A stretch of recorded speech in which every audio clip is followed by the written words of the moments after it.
Hoy seguimos con nuestra serie Discípulos. No queremos perder de vista que Jesús está buscando discípulos verdaderos, no creyentes emocionales. La verdad es que con creyentes emocionales, dominados por sus impulsos, por sus emociones, por sus sentimientos, no se puede lograr nada.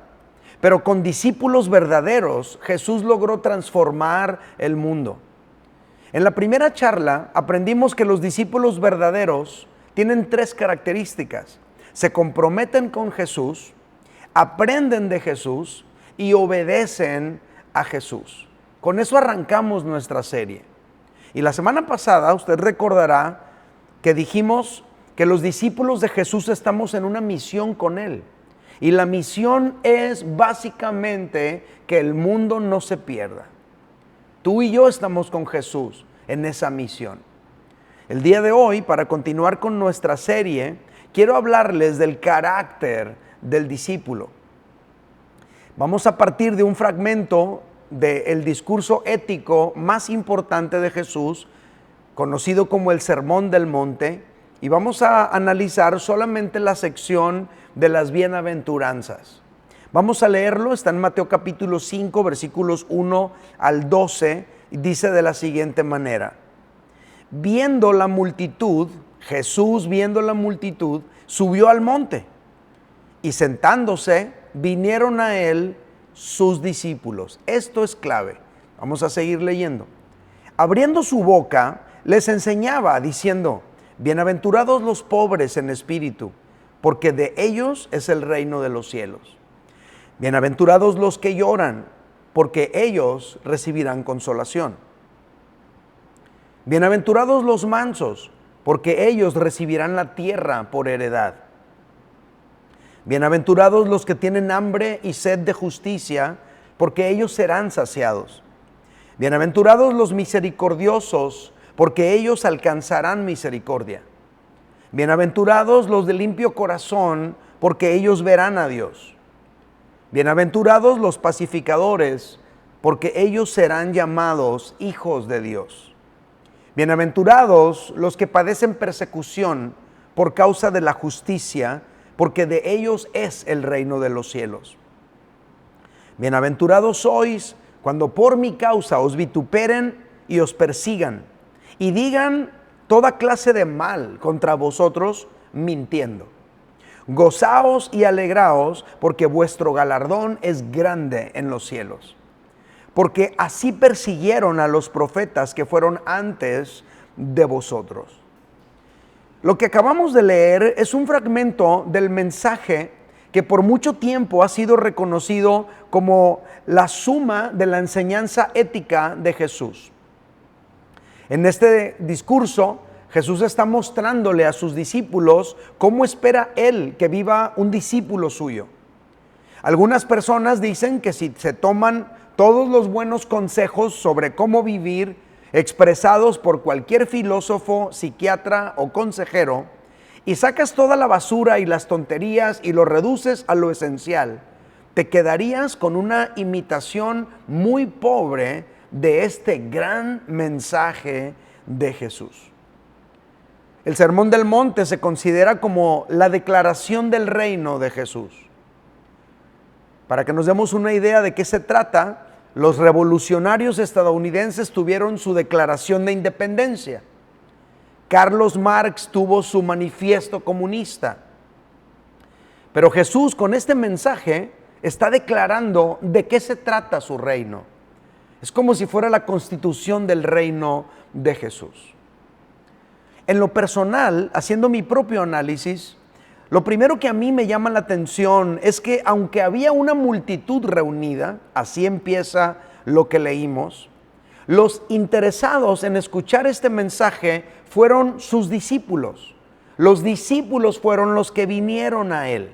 Había una multitud, pero solo los discípulos se interesan en el mensaje.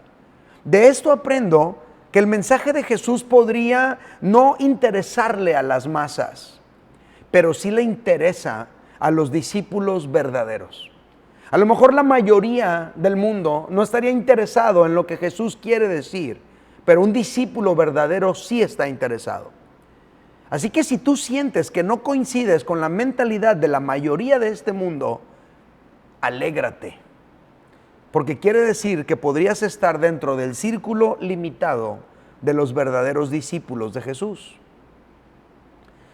En segundo lugar, en este fragmento resalta un término muy característico, muy famoso, muy clásico: bienaventurado, que en griego es esta palabra, makarizó. De hecho, el nombre Macario viene de aquí, makarizó, que podría traducirse como feliz. Bienaventurado podría traducirse como feliz.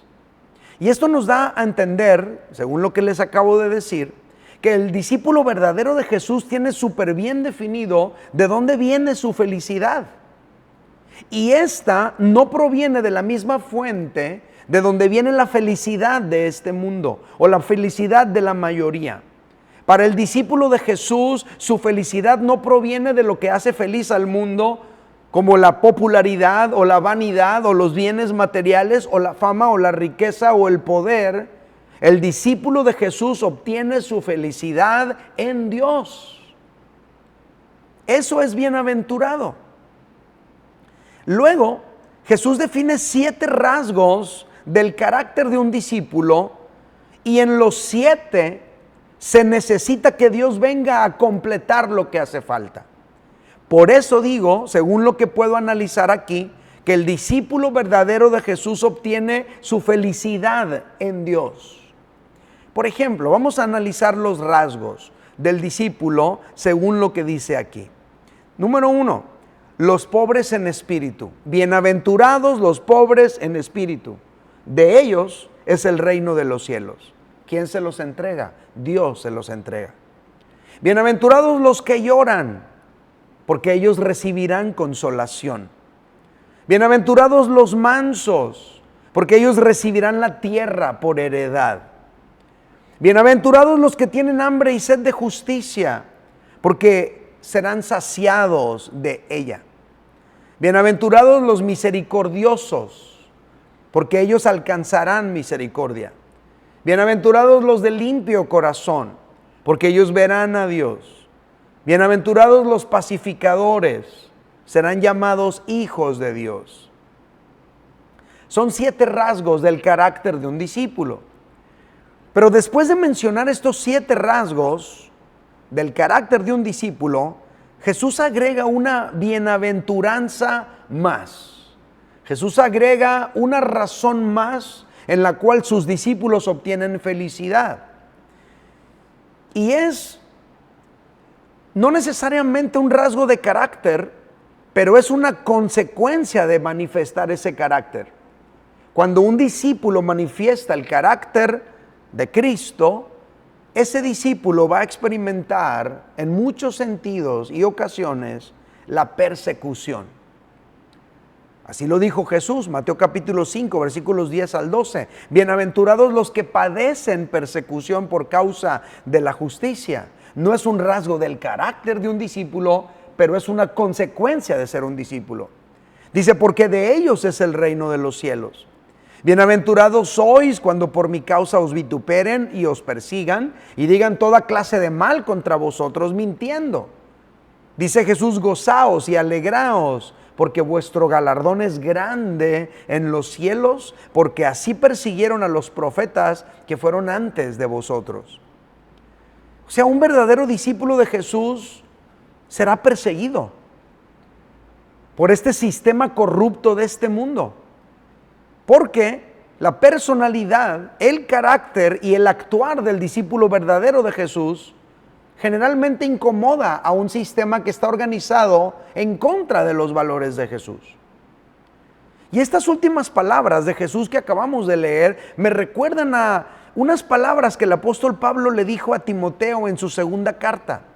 Fíjate lo que le dice el apóstol Pablo. Le dice en el capítulo 3, versículos 10 al 15: y también todos los que quieren vivir piadosamente en Cristo Jesús padecerán persecución.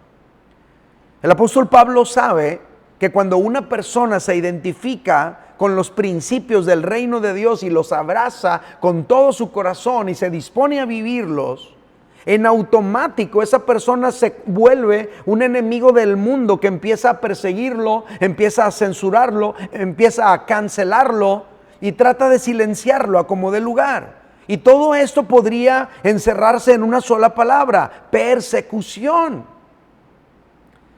Considerar esto a mí me hace pensar, con razón este mensaje de Jesús, aunque era para todos, aunque era para una multitud, solamente le interesó a los discípulos. Porque en buena onda, ¿a quién le va a interesar algo como lo que Jesús acaba de describir en las bienaventuranzas? Pues a creyentes emocionales no creo. Por ejemplo, pobreza de espíritu. ¿A quién le va a interesar tener pobreza de espíritu cuando el mundo te ofrece un espíritu orgulloso y altanero? ¿Llanto? ¿A quién le va a interesar llanto cuando el mundo te ofrece fiesta todos los viernes, de seguro? Y si se puede, todos los días. ¿A quién le va a interesar un carácter de mansedumbre en medio de un mundo de conquistadores aplastantes, donde tienes que competir porque es como si fuera una jungla en la que tienes que sobrevivir? Tener hambre y sed de justicia, ¿a quién le va a interesar en lugar de vengarte y hacer justicia por tu propia mano? ¿Por qué quedarte con hambre de justicia? ¿Por qué quedarte con sed de justicia cuando tú te puedes defender solo? ¿A quién le va a interesar misericordia en lugar de dominar al que se deje y hacer negocios con el sufrimiento? ¿A quién le va a interesar en un mundo como el de hoy? ¿Limpieza de corazón? ¿A quién le va a interesar mantener un corazón limpio en vez de guardar rencor y conservar el enojo en un mundo que te enseña a vengarte? ¿Paz? ¿A quién le va a interesar paz cuando hay más negocio en hacer guerra? Tal como lo estamos viendo hoy en Ucrania y en Rusia. Esta guerra pudo haberse terminado desde un principio, pero hay interesados en que esta guerra siga. Hay quienes están llenándose los bolsillos a causa de la muerte y el sufrimiento de mucha gente.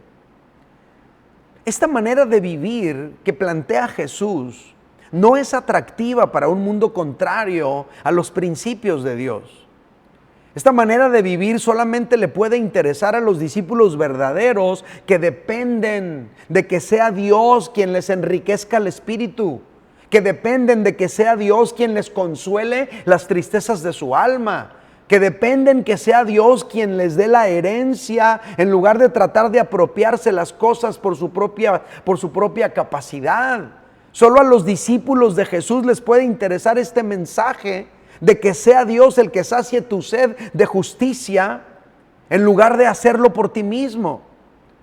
Que sea Dios que te extienda su misericordia y su favor. ¿A quién le va a interesar cuando el mundo en realidad está tratando de sacar ventaja de todo? Que sea Dios dejándose ver en tu vida a causa de la pureza de tu corazón.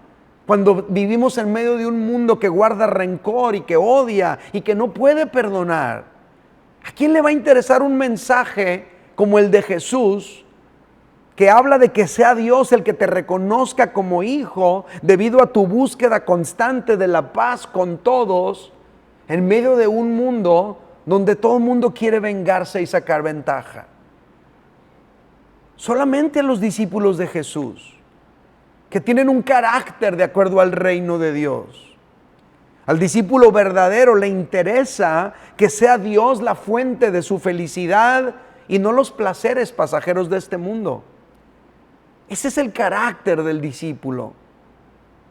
Hay otro fragmento en el Nuevo Testamento, es el apóstol Pablo el que escribe lo que les voy a leer. Y el apóstol Pablo está definiendo aquí el carácter del discípulo, pero bajo el título Los frutos del Espíritu. Fíjate lo que dice Gálatas capítulo 5, versículos 22 al 23, dice el apóstol Pablo: mas el fruto del Espíritu es, y empieza a definir los rasgos del carácter del discípulo verdadero. El fruto del Espíritu es amor, gozo, paz, paciencia, benignidad, bondad, fe, mansedumbre, dominio propio. Fíjate que no habla de conquistas o logros personales. Fíjate que no habla de una superación personal.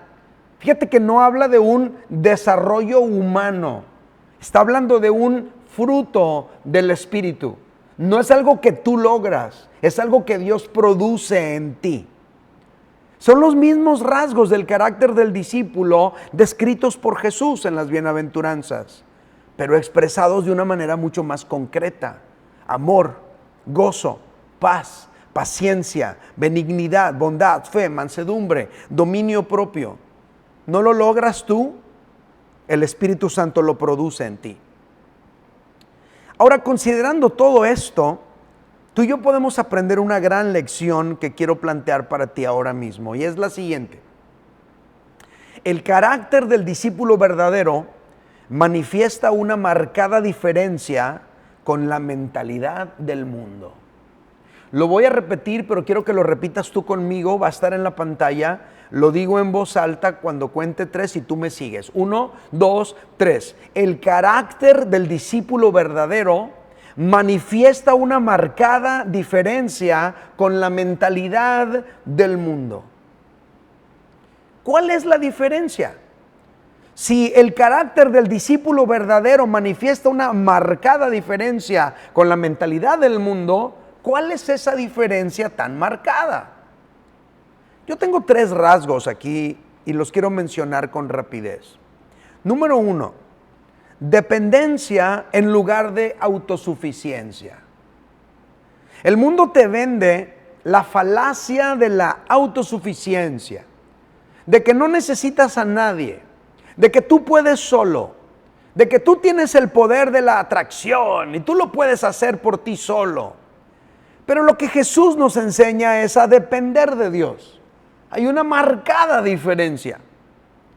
Cada uno de los 7 rasgos del carácter del discípulo mencionados por Jesús manifiestan básicamente una total dependencia de Dios y al mismo tiempo una renuncia intencional a depender de uno mismo.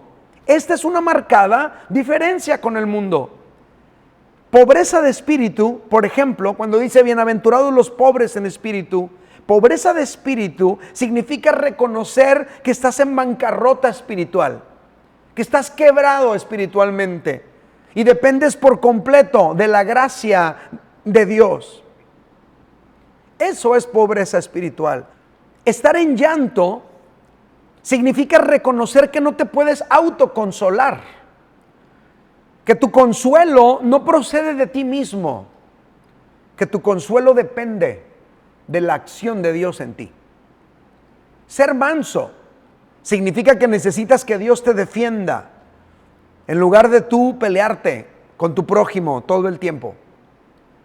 Tener hambre y sed de justicia significa que tú estás esperando que Dios sacie esa hambre de justicia porque tú no harás justicia por tu propia mano. Ser misericordioso significa que confías en Dios, que te va a bendecir a ti mientras tú te conviertes en una bendición para otros. La misericordia te mueve a ayudar en vez de estar pensando en sacar ventaja del sufrimiento de otra persona. Ser pacificador significa que confías en que Dios peleará por ti, tú no sacarás tus armas. Eso es lo que significa todo esto. Esa es la gran diferencia entre el discípulo de Jesús y el mundo. En un mundo donde se fomenta la independencia, la autosuficiencia, la emancipación, la persecución de los sueños personales, aún por encima del dolor que pudiera generarle a otros, la idea de depender de Dios no es atractiva. Por eso estamos diciendo el día de hoy que el carácter del discípulo verdadero manifiesta una marcada diferencia con la mentalidad del mundo. ¿Cuál es esa diferencia? Dependencia en lugar de autosuficiencia. ¿Cuál es la diferencia? Una más. Humildad en lugar de grandeza. En los tiempos de Jesús, la humildad no era una virtud como lo es hoy. En los tiempos de Jesús, la humildad era un defecto. El pueblo judío, por ejemplo, esperaba a un Mesías triunfante, tipo el rey David o tipo Alejandro el Magno. Por lo tanto, un líder que se identificaba con los más pobres y con los vulnerables no encajaba con la descripción del Mesías guerrero líder que el pueblo judío estaba esperando. Un líder que peleara las batallas del pueblo de Dios y que derrotara al imperio romano. Pues no encajaba con la descripción. Este mundo busca la grandeza, el reconocimiento, el aplauso. Pero el discípulo de Jesús busca humillarse para que Dios lo exalte. Nota la diferencia, mira el choque de mentalidades. La Biblia dice, por ejemplo, escribió el apóstol Pedro en su primera carta, capítulo 5, verso 6, dice, humillaos. No dice peleaos, enfrentaos, embroncaos. No, dice humillaos pues, bajo la poderosa mano de Dios, para que Él, Dios, os exalte cuando fuere tiempo. Está hablando del carácter del discípulo. El discípulo de Cristo se humilla ante Dios, esperando que sea Dios el que le exalte, que sea Dios el que le dé la victoria. Ahora, estas palabras del apóstol Pedro básicamente evocan las enseñanzas de Jesús. Jesús dijo esto, Mateo 23, verso 12, porque el que se enaltece será humillado, y el que se humilla será exaltado. Entendiendo esto, el apóstol Pedro dice, humíllense, hombre, ante Dios mejor. Deja que te exalte Él cuando sea el tiempo. No te exaltes tú solo. No trates tú de conquistar ese lugar a costa de lo que sea. Deja que sea Dios que te ponga en esa posición de honor, en vez de estar tú peleando por ella. Hoy en día, la humildad se considera una virtud, pero es gracias a la influencia del cristianismo en el mundo. Fue Jesús quien hizo viral ese carácter, ese rasgo de la personalidad que es la humildad, porque Él lo manifestó con su propio proceder y con su manera de vivir. El rasgo de humildad el día de hoy es aceptable, es bien visto gracias a la influencia del cristianismo. Ahora, ¿qué es humildad? Humildad es un valor opuesto a la soberbia. Humildad tiene que ver con ponerse por debajo de otro. Pues al mundo eso no se le antoja. A lo mejor algunos de los que me están oyendo ahorita dicen, ay no, eso no se me antoja. Claro que no se antoja cuando traemos el criterio de este mundo. El humilde se baja esperando que Dios lo levante, en lugar de exaltarse a sí mismo por sus propios medios. Jesús mostró el rasgo de la humildad en su propia vida. El apóstol Pablo nos deja verlo. El apóstol Pablo lo describe en la carta a los Filipenses, capítulo 2, versículos 3 al 9. Habla acerca de la manera, la mejor actitud en la que tú y yo deberíamos servir, y luego compara esa propuesta con la manera en la que Cristo vivió. Dice el apóstol Pablo, nada hagáis por contienda o por vanagloria, antes bien con humildad. Y ahora empieza a describir un poquito qué es la humildad, estimando cada uno a los demás como superiores a él mismo. Eso es humildad. No mirando cada uno por lo suyo propio. Eso es humildad, sino cada cual también por lo de los otros. Eso es humildad. Y luego dice el apóstol Pablo, haya pues en vosotros este sentir que hubo también en Cristo Jesús. ¿Cuál sentir? El de la humildad. ¿Cómo lo manifestó Jesús? Verso 6. El cual, siendo en forma de Dios, no estimó el ser igual a Dios como cosa a que aferrarse. No se aferró a esa posición, sino que se despojó a sí mismo. Eso es humildad. Tomando forma de siervo, eso es humildad. Hecho semejante a los hombres y estando en la condición de hombre, se humilló a sí mismo, haciéndose obediente hasta la muerte y muerte de cruz. Eso es humildad. En vez de aferrarse a una posición, está dispuesto a renunciar a ella, esperando que sea el Padre quien lo exalte. Verso 9 dice, por lo cual Dios también le exaltó hasta lo sumo. Él no se exaltó solo, el Padre lo exaltó y le dio un nombre que es sobre todo nombre. Y eso es lo que tú y yo debemos hacer.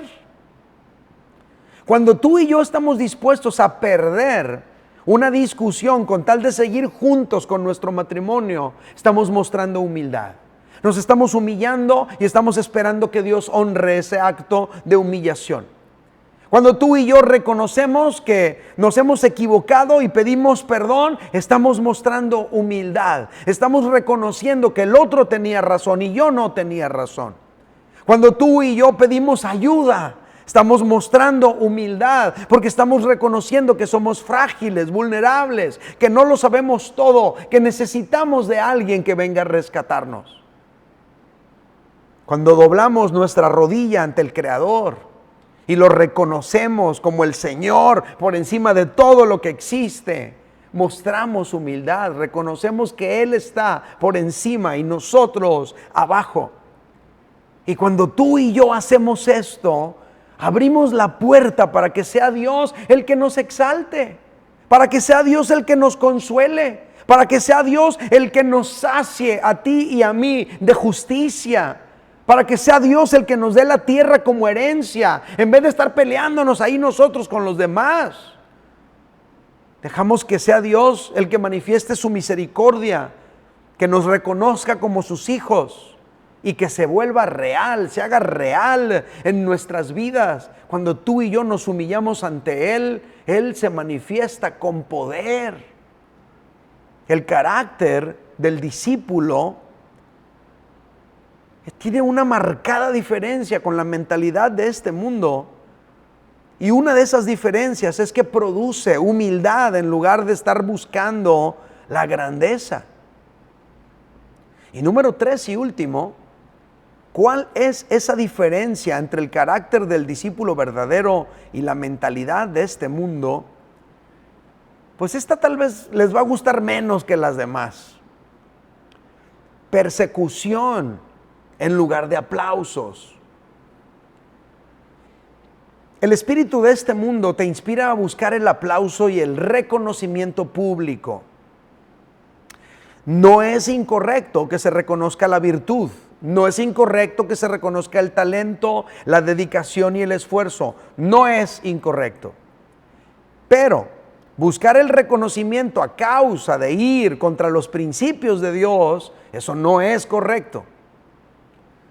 Como aquella persona que para conseguir un papel en una película, o como aquella persona que para conseguir una oportunidad de mostrar su talento, está dispuesto a corromperse. Eso no es correcto. O como aquella persona que para conseguir una posición política o pública, está dispuesto a envolverse en actos de corrupción. Eso no es correcto. No es correcto.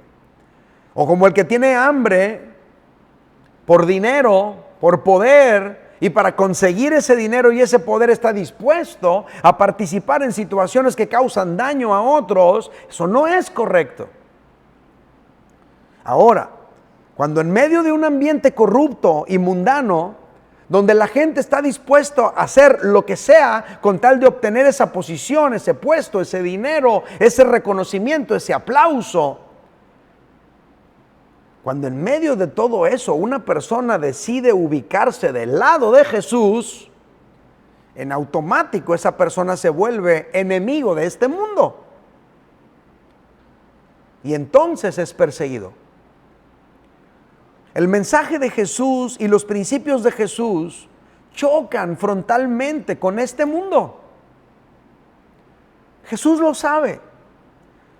Pero los discípulos verdaderos también deben saberlo. Por eso Jesús habló de esto con sus discípulos. Mateo capítulo 10, versículos 16 al 20 dice: He aquí yo os envío como a ovejas en medio de lobos. Está diciendo a sus discípulos: ustedes son como ovejas. Está describiendo el mundo como lobos. La recomendación es: sed pues prudentes como serpientes y sencillos como palomas, y guardaos de los hombres, porque os entregarán a los concilios, y en sus sinagogas os azotarán, y aún ante gobernantes y reyes seréis llevados por causa de mí, para testimonio a ellos y a los gentiles. Mas cuando os entreguen, dice Jesús, No os preocupéis por cómo o qué hablaréis, porque en aquella hora os será dado lo que habéis de hablar. Porque no sois vosotros los que habláis, sino el Espíritu de vuestro Padre que habla en vosotros. El hermano entregará a la muerte al hermano, y el padre al hijo, y los hijos se levantarán contra los padres, y los harán morir. Y seréis aborrecidos de todos por causa de mi nombre, mas el que persevere hasta el fin, éste será salvo. Jesús está describiendo una situación totalmente natural y común que experimenta un discípulo verdadero que decide pararse en sus convicciones y en su fe y no está dispuesto a comprometerlas por un poco de dinero, por un aplauso o por una posición. Ahora, es importante aclarar, el discípulo de Jesús no busca la guerra, es un pacificador, busca la paz. El discípulo de Jesús no busca la confrontación, el discípulo de Jesús busca la reconciliación. Pero el asunto aquí es que al proclamar un mensaje que es frontal contra el pecado y contra el mundo, entonces el mundo pecador reacciona persiguiendo al discípulo de Jesús. Es parte del paquete. Es parte del paquete de ser discípulo. Por eso, precisamente por eso, es que Jesús no está buscando creyentes emocionales, porque esos creyentes emocionales terminan conformándose al mundo para evitar el sufrimiento, para evitar la confrontación, para evitar la persecución, para evitar la cancelación. En cambio, el discípulo verdadero está dispuesto a abrazar el mensaje de Cristo, aunque signifique ser perseguido, o ser aislado, o ser encarcelado, o torturado, o asesinado por la causa de Cristo. Pero en esos momentos precisamente es cuando reciben una dosis de gozo celestial que inyecta la fortaleza que se necesita para seguir adelante con la misión. 2000 años de historia del cristianismo respaldan todo esto que estamos hablando. Mateo capítulo 5, versículos 10 al 12. Una vez más, por tercera vez en este mensaje lo leo. Bienaventurados los que padecen persecución por causa de la justicia, porque de ellos es el reino de los cielos. Bienaventurados sois cuando por mi causa os vituperen y os persigan y digan toda clase de mal contra vosotros, mintiendo. Gozaos y alegraos, porque vuestro galardón es grande en los cielos. Porque así persiguieron a los profetas que fueron antes de vosotros. Básicamente Jesús está diciendo, aquella persona que abraza el carácter de un verdadero discípulo va a padecer persecución. Y aquel que padece persecución por mi causa se identifica más con los profetas antiguos que con este mundo. El verdadero discípulo de Jesús tiene un carácter bien definido. Y ese carácter bien definido choca frontalmente con la mentalidad de este mundo, tal como lo dijimos hace un rato. Lo quiero repetir otra vez y va a salir aquí en la pantalla. El carácter del discípulo verdadero manifiesta una diferencia bien marcada con la mentalidad del mundo. ¿Cuál es esa diferencia? Dependencia en lugar de autosuficiencia. Dependes de Dios en lugar de tratar de sacar adelante todo por ti mismo. Humildad en lugar de grandeza. Tú te humillas y dejas que sea Dios el que te exalte. Persecución en lugar del aplauso. Es decir, estás dispuesto a ser perseguido a causa de tu fe en lugar de amoldarte a este mundo nomás para seguir siendo aplaudido. Ahora, en medio de todo ese proceso doloroso de dependencia, de humildad y de persecución, en el que todo se trata de depender de Dios, porque tus fuerzas tal vez no te alcanzan, humillarte ante Dios y ser perseguido por amar a Dios en medio de un mundo, de una situación así, tú y yo tenemos que aprender a clamar a Cristo por ayuda, por consuelo, por fortaleza, por defensa, por protección. ¿Y sabes qué?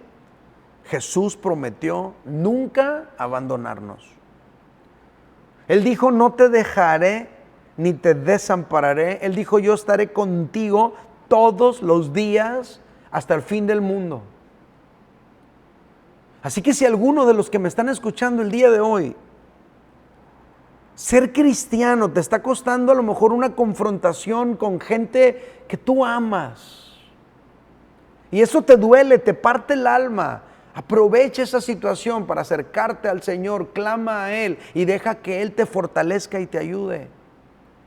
Si algunos de los que me están escuchando el día de hoy, por hacerte cristiano y abrazar los principios de Dios de manera comprometida, te está costando perder amistades, perder oportunidades, no tengas miedo. Deja que sea el Señor que te reivindique y te dé esa posición. Pero mientras tanto, clama a Dios por ayuda. Si algunos de los que están aquí presentes, abrazar la causa de Cristo te ha generado dificultades, desavenencias con algunos, confía en el Señor. Él se va a encargar de ayudarte en medio de esta dificultad. Pero eso sí, clama a Él por ayuda.